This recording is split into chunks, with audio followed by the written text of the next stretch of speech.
Welcome to the Savvy Dentist podcast with Dr. Jesse Green, the show where great dentistry meets great business. Listen in each week as we bring you an inspiring person who will share their story, ideas and business techniques to help you create a practice and a life you love.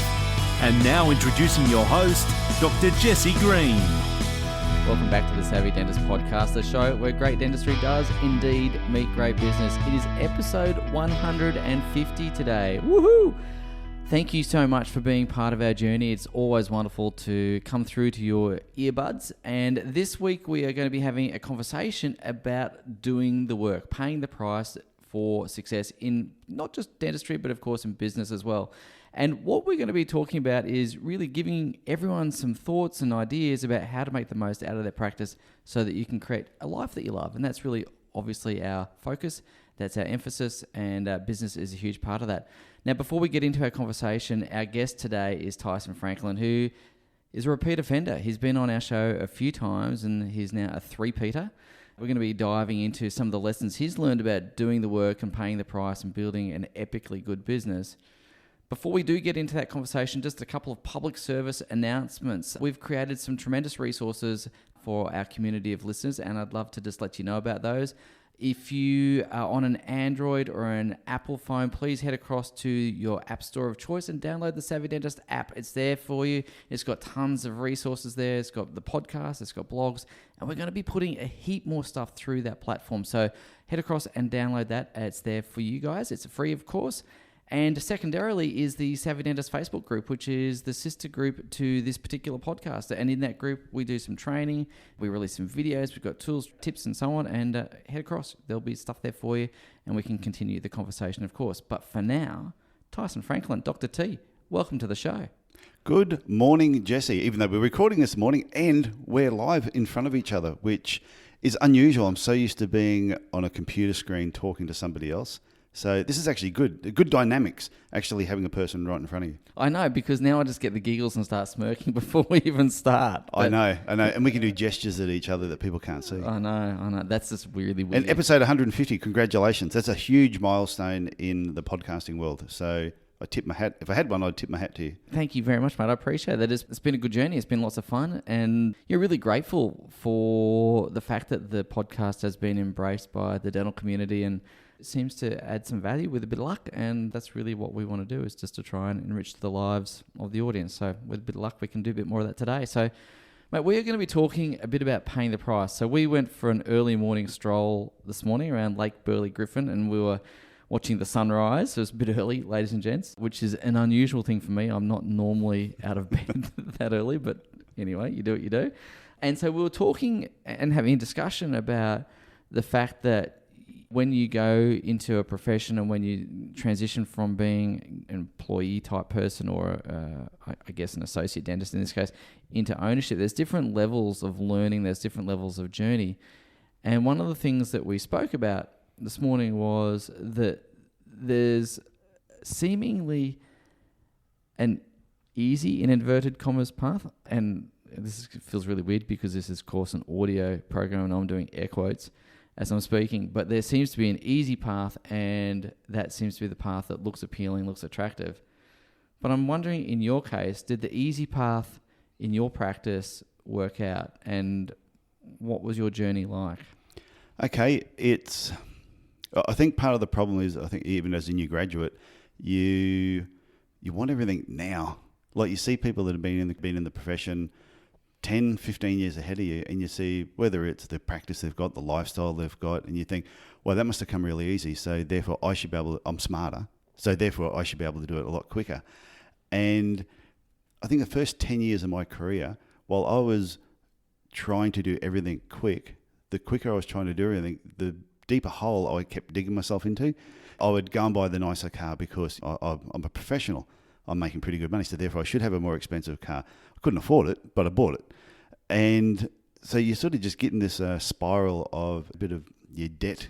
Yeah, your debt increases, so your income's got to increase to that debt level.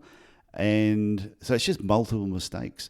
And I think it's because we try and do things too fast. And I think it's even worse now because like new graduates coming through have grown up with this whole mentality now of everything is instant.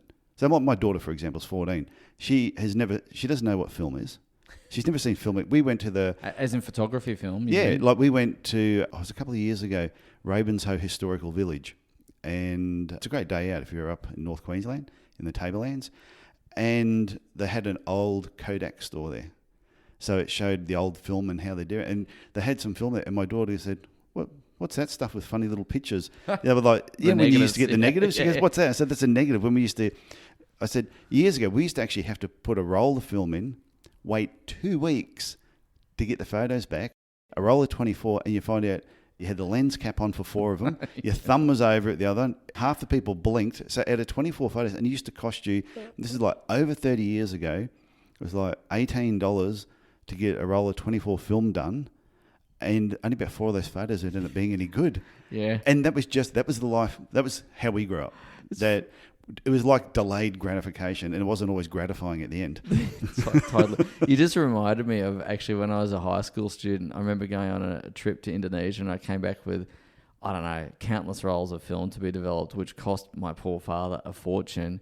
And I reckon like 95% of the photos were complete rubbish. And I remember him just grumbling about it at the time. So you're right. The instant gratification versus delayed gratification, the younger generation. By the way, this is not to dump on the younger generation. It's just the changing world, right? It's just a changing world. It's not just them. It's us now. Totally. Yeah, like I'm 52 years of age, and even now, if I boot up my computer and I have to wait more than 30 seconds for a program to open and get started, I get frustrated. So we've all been taught we can do things really fast now. So we're always wanting to buy better equipment and all that, so we can do things faster and better and more efficiently. But I think when it comes to our career, I don't think that's something that you can rush. Totally. And it's really interesting because if we talk about the career as a couple of multifaceted things, there's obviously clinical development, and then for the purposes of this show, there's the business development as well. But just to touch on the clinical stuff for a moment, because rarely do I talk about clinical stuff on this podcast because it's not really the premise of the show. But certainly access to education now is much easier than it was 10 years ago because there's a lot of online things. There's a lot of new techniques being developed. Technology is racing along at a really brisk pace. So things that weren't even really part of our consciousness 10 years ago are now kind of day-to-day mainstream sort of things. So I think in terms of getting access to information, it's there, it's readily available, and we see if it's readily available, again, the instant gratification, I can learn it, apply it, and get good at it. But there is a place for mastery, isn't there? I think so. Like, it doesn't matter whether you're talking about dentistry, and I'm sure a dentist that's done 1,000 fillings is better than someone that's done 50 fillings. Totally. Just your skill level. You get better, your technique. In podiatry, for example, if you're doing nail surgery, someone who's done 500 surgeries is going to be better, faster, more efficient than someone that's doing their third one. And I think you can read stuff on the internet, you can watch videos, but until you start applying this skill, you're never really going to master the skill. So if somebody has, say, a recall system in the business, until you start applying that recall system and you do it time after time after time, that's when it starts getting better and becomes natural. Instead of you could read something about this is the perfect recall system, oh, that's good, I'm just going to do it now. And it doesn't work that way. And you don't get the results you want if you try and just rush things. You've got to master certain skills in all areas of your business. So it's really interesting if we talk about mastery and mastering certain skills. You and I have had a couple of conversations around this as well, Tyson, but one of the things I think is a bit of a misconception, I don't want to use the word myth, but a bit of a misconception is that I've got to master a gazillion different things. And my view is that actually if you use the 80-20 rule and you're focusing on that 20% of the stuff that makes the biggest difference, if you really master that stuff, then that's going to be pretty much enough to get you a long way ahead. Do you agree with that concept, or do you think that there's more to it than that? I think the 80-20 rule applies to everything. Yeah. Everything we do, the 80-20 rule. They always say if you went to your wardrobe and opened up, you have a look at all the clothes there, 20% of the clothes you wear 80% of the time, 80% of the clothes you only wear 20% of the time. Some you never wear, you wear once, and you wonder why you bought it in the first place. And some of them are you trying to fit back into. Yeah, that's the only reason I'm not wearing them. Anyway, that's a conversation for another time. But yeah, I think there's certain areas in a business that are going to give you the best results, and sometimes people try and be everything to everyone instead of just really focusing down on what's your interest in your particular business. Let's say dentistry, for example. What is it that interests you the most? And start honing your skills on that and try and become better. Like my goal was always, when I was practicing, it was every year I just wanted to be better than I was the year before as a clinician and as a business owner. And as long as I just kept pushing that, and after 30 years, I was still doing exactly the same thing. I wanted to be better next year than I was this year. Yeah, actually, that's a really good point, because many years ago, there's a guy in dentistry who's very well known, Gordon Christensen, who's an educator in dentistry and well-respected guy as well. And I remember hearing him say, each year, pick one discipline that you're going to focus on for that particular year and really just knuckle down and get good at it. And I probably didn't apply it as one discipline each year to focus in on. But for me, my clinical area that I really enjoyed was endodontics, root canal therapy. And so every year I try and get better and better at that. And actually my mates who are endodontists always say I'm just a wannabe endodontist, which may be true. That's why I hang out with the cool kids. But ultimately, I think doing the work comes into that, isn't it? It's just kind of not really despising the lowest rungs on the ladder to where you want to get to. You know, rather than thinking I want to be at that top of that ladder today, it's about understanding that there is a ladder to climb and being willing to do that, right? Yeah, and there's no real shortcuts to it. So I was talking to a podiatrist recently, Simon Barthold, who been in the profession 36 years or something like that.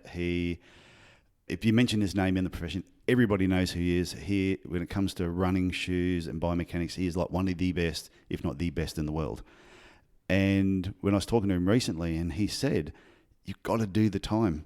He said, not that now people can teach you shortcuts. So he runs a couple of courses, and he said, I can shortcut a lot of people with their knowledge with footwear. Be in dentistry, you could go into a course and you could shortcut a lot of the things that would save you time if you were just trying to learn it yourself. But even once you have those shortcuts, you've still got to put the time in to master that skill.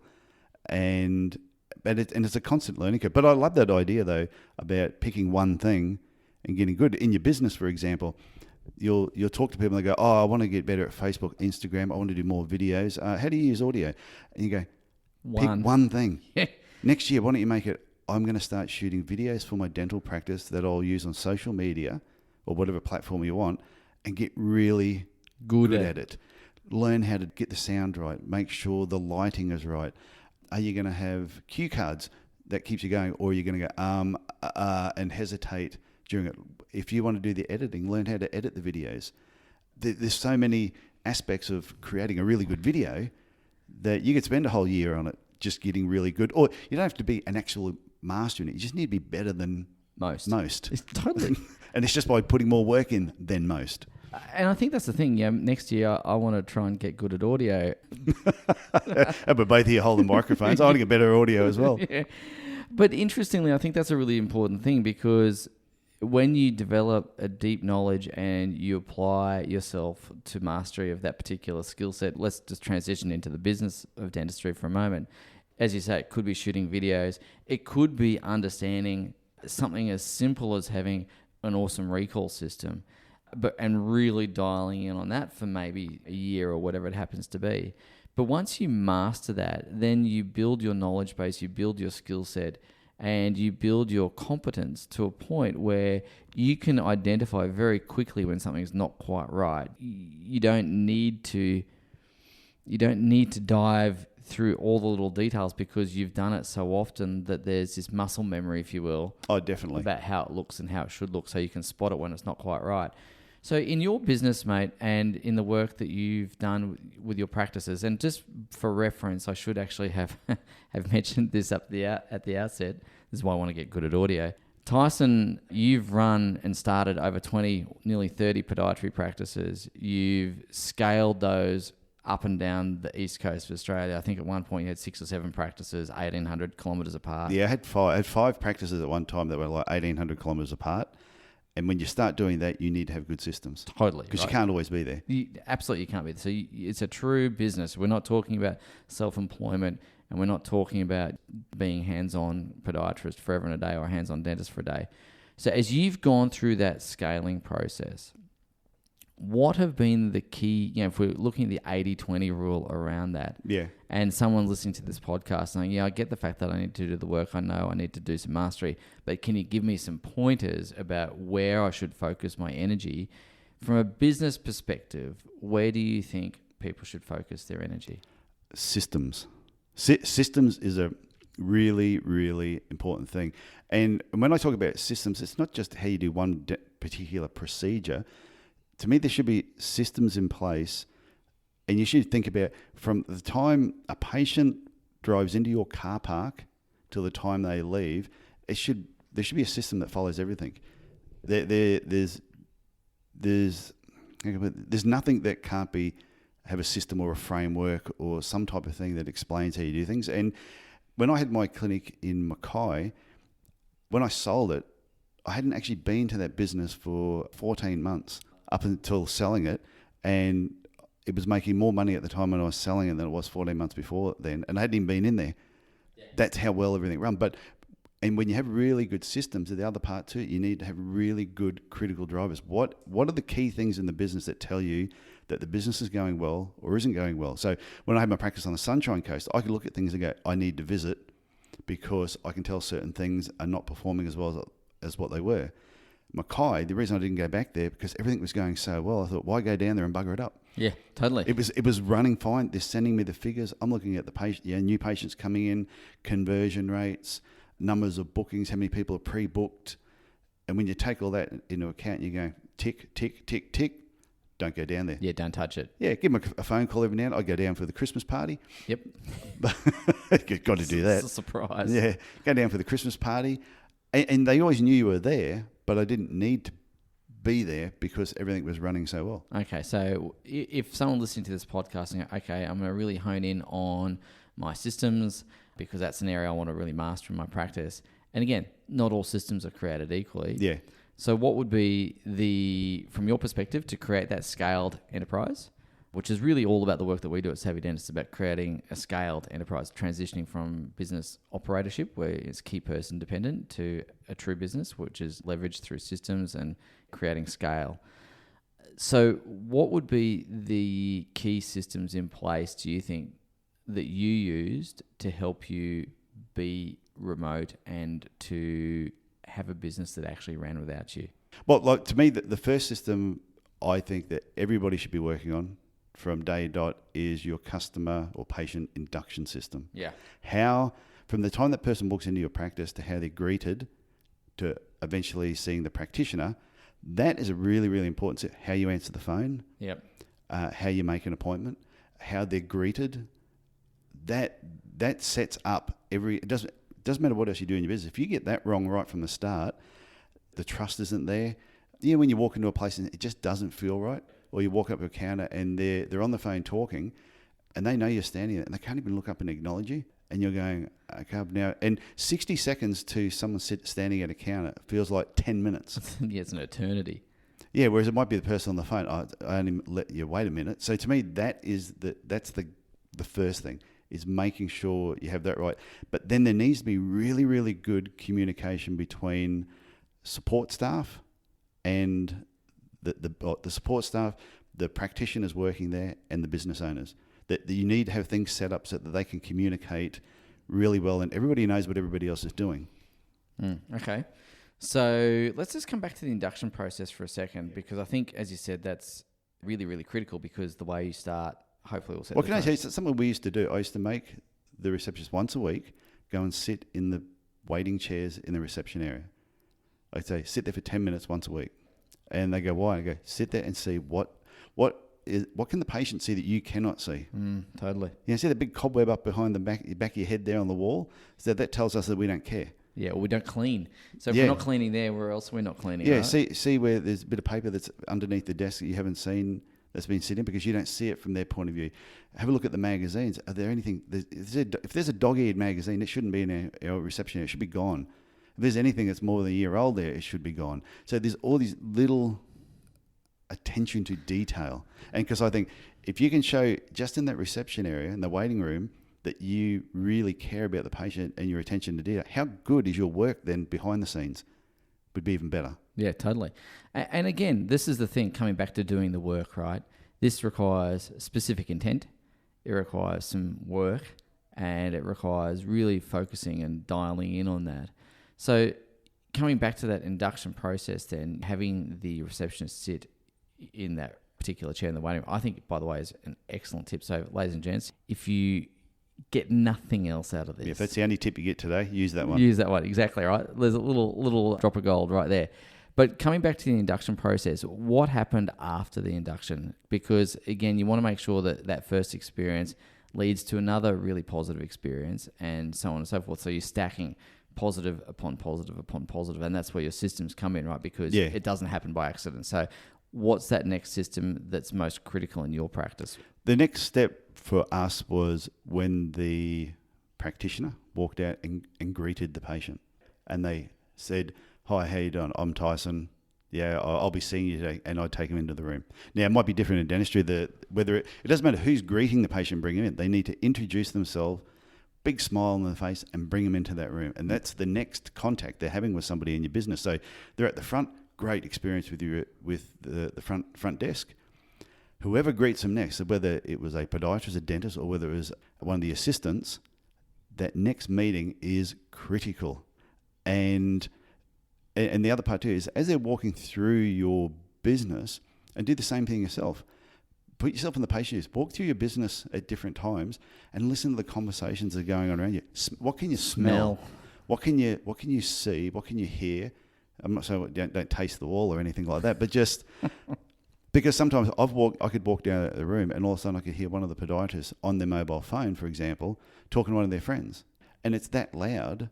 Then I'm thinking, okay, now if I was a patient walking out, this is what I'm hearing. And that's not a good experience. So, and as soon as you identify that, and you say this all the time, you get what you tolerate. So the first time you experience that, you need to pull them aside and say, "Hey, I heard you on your mobile phone. Two things. One, we don't use our mobile phones during work hours. Depends what the rule is in your clinic. The other part, if you need to do that call, we have a soundproof room where we do all our milling. Go in there and talk, because we can't hear you in there." And they might say, "But it smells in there. It smells of glue. Bad luck." Too bad. It'll be a short That's where you call. go. So to me, that's the second part. So the front reception, great experience. The person that greets them, great experience. And they walk through the practice into the room that they're going, and that all has to be a great experience all the way through. And when they sit down, that room has the same thing. Go and sit in the patient chair. Sit back, look up at the ceiling. Are there tiles on the ceiling that look mouldy that should have been replaced ages ago? Cobwebs, dust, anything like that. Put yourself in that seat and see what it's like. So this is the thing, isn't it? Because, again, just to tie this system back into the concept of the rungs on the ladder, right? Yeah. These little things, these little attention to detail things, I think are really important. And I think lots of dentists are really busy running their business. They've got a lot of things going on. And yet these little things make such a big difference. That saying, small hinges swing big doors, for me really resonates here, because if you get these little things right, if you take care of some of these little things, really positive big things happen as a consequence of that. And so taking the time to master this, it's actually not that hard. It just requires a little bit of effort and a little bit of persistence and a little bit of focus and dedication to it. So we spoke about some of the internal systems in the practice, which I think we've taken from a patient experience perspective, which is great. What other internal systems, just moving a little bit beyond the patient experience for a second, important though that is, what other things allowed you to create 20 different practices, 5 or 6 up and down the coast of Queensland, 1,800 k's apart? What were the internals that allowed you to scale? Probably the main thing, whenever there was a bottleneck or there was a problem, instead of going, "Oh, well, that was a problem. Hope that doesn't happen again," and then turning a blind eye, and then a month later, "Wow, that's the second time that's happened. I hope that doesn't happen again." And 5 years later, you're going, "Oh, that always happens." And that's what happens. The first time it happens, you put up, and then eventually it goes, "Oh, this is the norm." Yeah, that's always a problem. I wish they would confirm when the patient's driven 3 hours to come and pick something up that the lab had actually sent it back. Yeah. Yeah, I was only talking to someone the other day about that, one of the coaching clients, and they went, yeah, that's happened a few times. Very embarrassing. I said, Patients in the chair and the crown's not ready. That's not a fun day. Yeah, and a lot of my practices, Queensland's a big state, so a lot of my practices, we got patients travelling 3-4 hours to us. Now, when they've travelled for it, they've taken a day off of work, travelled 4 hours, and what they were there to pick up is not ready because it hasn't been made. Oh, no. Is embarrassing. It is a business destroyer. Yeah. So whenever we were faced with a major problem like that, as soon as it happened, I would sit down and go, how can we make sure this never happens again? And then we would fix it up. And as soon as I fixed it up in one clinic, I'd make sure I repeated that in all the other clinics I owned at the time. Fantastic. Okay, so as soon as it happened here, I'm thinking, well, if it's happened here, it's probably going to happen somewhere else. So here's a new system, new protocol that we're doing, framework, and we would send it out to everybody. So we may have had a new problem arise in Cairns. I'm thinking, if it's happened here, it could happen in Mackay. Here's a new system, guys. And I talk them through it, and they go, oh, that's great. It's never happened, but if that will prevent that from happening. Yeah, fantastic. So, and the other thing too is I'm a bit of a believer in the concept of abundance. So if you've got a friend who's a practice owner, I'm totally cool with saying, this happened to us, this is the system we developed, and give it to your mates so that they don't have to experience it as well, and hopefully they'll return the favour. So I'm a bit of a fan of sharing those kind of systems around. I think that serves everyone. But that's why people need to go to events. Yeah, masterminds. And conference and be part of mastermind groups in and outside of your profession. It's not all about, if you're a dentist, the only thing you ever go to is a dental type event, then that's the only language you're ever learning. Yeah, exactly. If you wanted to learn Spanish, you don't hang around French people. you go hang around Spanish people, and you'll start to pick up some Spanish skills. So if you want to broaden your knowledge, having a dental business is you need to attend different things, and then and openly talk in mastermind groups about problems that you're facing. Don't think that your problem is embarrassing and nobody else has ever faced it. You probably, if you're in a room of 10 people, 10 different professions, they've all probably had something very similar. Totally. And this is the thing is as well, I remember going to certain functions, mainly clinically based, and I always felt you couldn't let your guard down. You kind of had to wear your mask a little bit.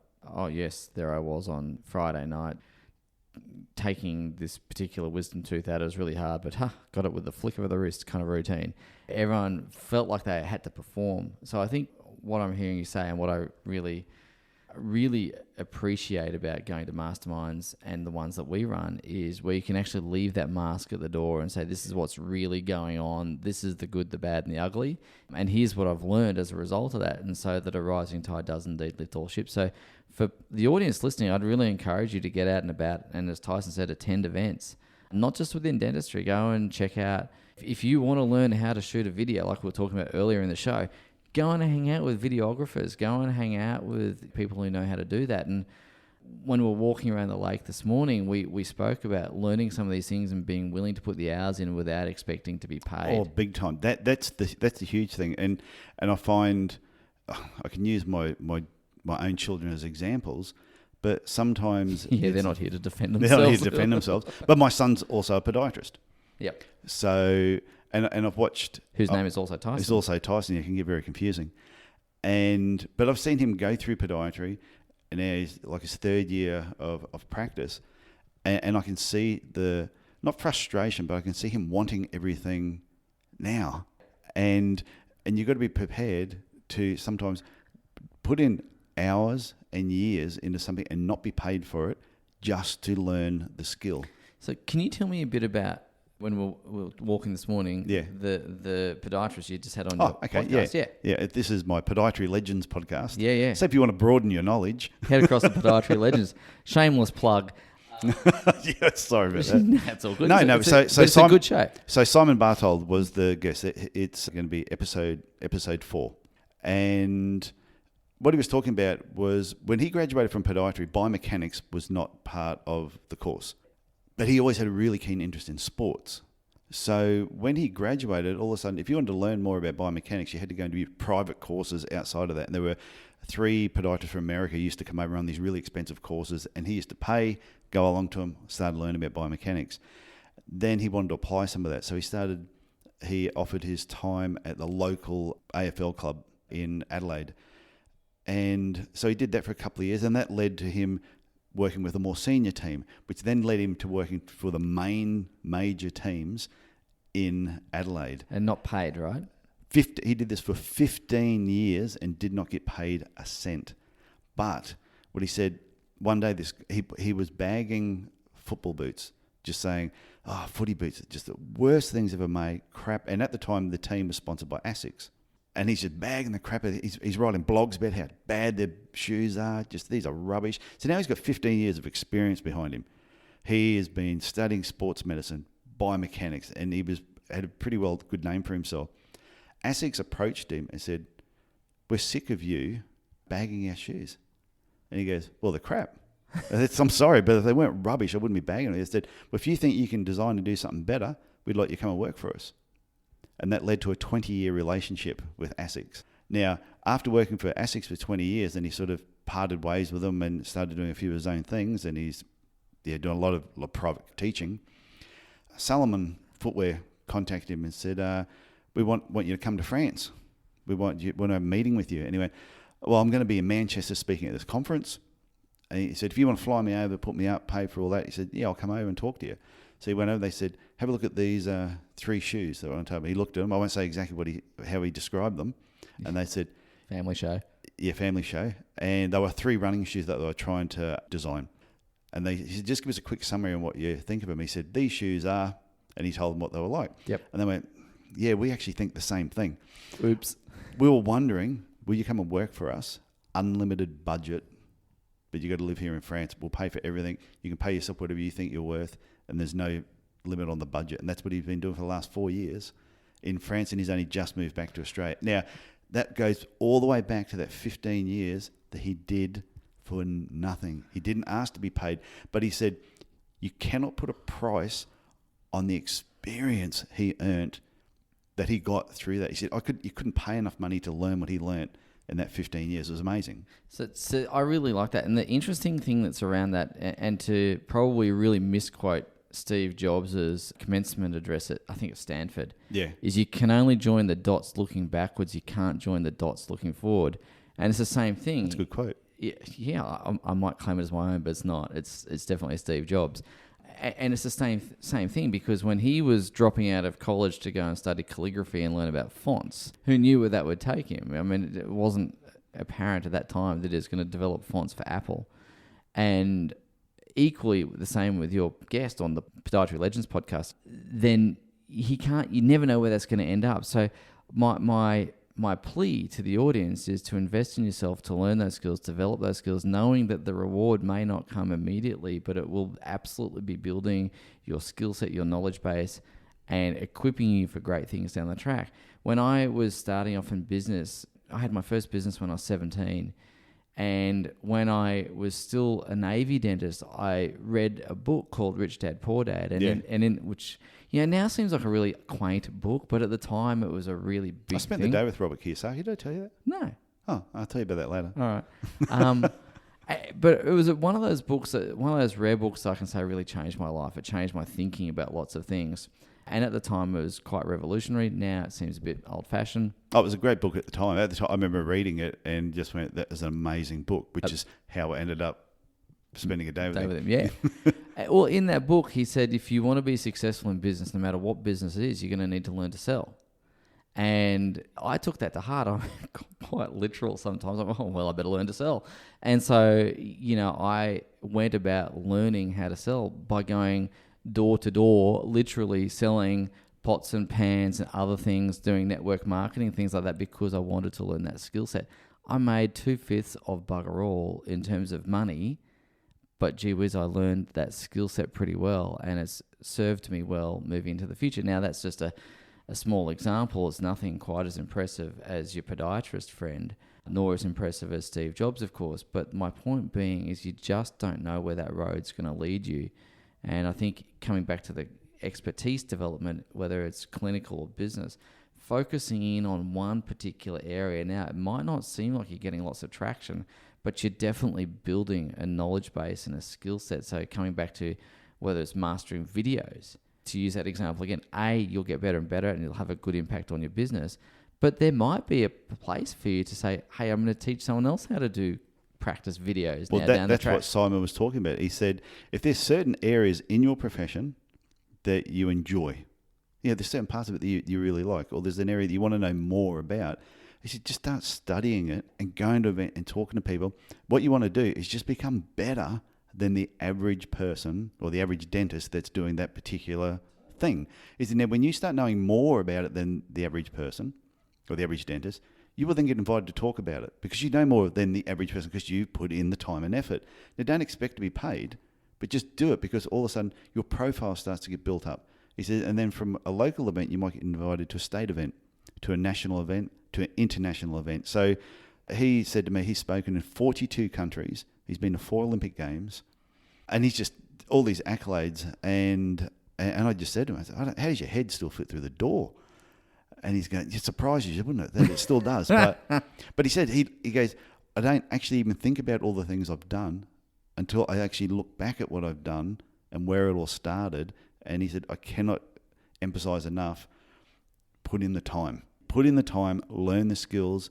And another tip I picked up off of, I think it was Jerry Harvey. Yeah, he was talking at something once, and he said, if you really want to talk to someone and get some advice from them and all that, he says, just ring them up and invite them to lunch. Don't ring them up and say you want to pick their brains. Please don't say pick their brains, because that is the most insulting thing ever. Because it's sort of like, oh, well, yeah, I've got 30 years of experience in something and I've spent hundreds of thousands of dollars educating myself, and you want to just pick my brain. Which parts do you want to pick? You might pick the wrong bit. Yeah. So if you do want to get a mentor, take them out to lunch. If you know someone who's really good at sleep apnea or root canal, you want to get better, take them out to lunch. Yeah, and don't even tell them you want to pick their brain. Just say, I want to take you to lunch because I want to learn from you. I want to learn from you. I want to build a better relationship. Yeah. And Yanni Lunga, the podcasting guy that a lot of people listening to this may not know who he is, but he said if you really want to connect with some people too, and they might be overseas and you don't know who they are, is you might follow them on Facebook first. So say there's a dentist who's listening to this now, and they go, oh, there's this other dentist and he does such and such. Find them on social media. If they're posting stuff, start commenting on what they post. Start asking questions. What you need to do is get on their radar. He says, and once you're on their radar and you stay on their radar long enough, if you then reach out and say, hey, I'm going to be in Sydney, I was wondering if I could take you to lunch, they're going to think you're an old friend. Totally. Like, yeah, not a problem. Sounds great. Yeah, I know. Sign me up. And that's exactly right. And I think coming back to the concept of doing that is, I know a guy here in Canberra, I won't give you his full name, but Scott. He's a lovely guy, great dentist. And he works actually about 100 yards from where our practice is. Used to be closer neighbours, but their practice has moved. So if you're listening, Scott, g'day. But Scott's really good at sleep apnea. He's spent time, he's spent the knowledge, spent the time gaining the knowledge, and invested probably thousands of dollars in acquiring that. Now, he is really respected in the local community as a guy who knows that stuff upside down and inside out, and is a lovely dude, and now he lectures on it. And so just to give a practical dental example of someone who's done that well. That's a perfect example. Yeah.